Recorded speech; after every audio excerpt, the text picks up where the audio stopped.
kila mwaka wakati wa sikukuu ya Pasaka.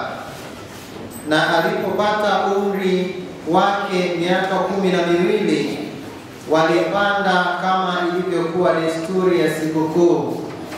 Na walipokwisha kutimiza siku, wakati wa kurudi kwao, yule mtoto Yesu alibaki nyuma huko Yerusalemu, na wazee wake walikuwa hawana habari.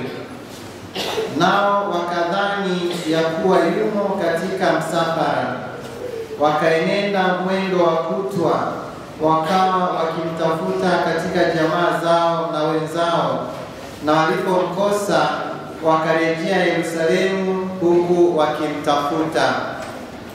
Ikawa baada ya siku 3 wakamuona hekaluni ameketi katikati ya walimu akiwasikiliza na kuwauliza maswali.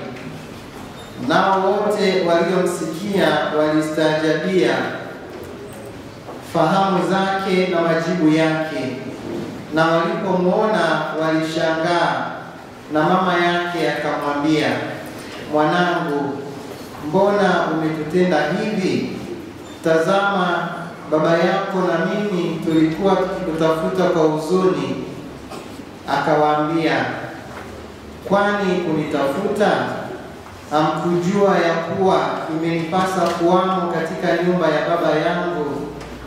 Nao hawakuelewa na neno hilo alilowaambia.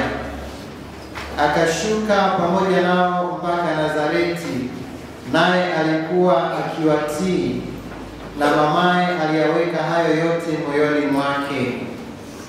Naye Yesu akazidi kuendelea katika hekima na kimo, akimpendeza Mungu na wanadamu.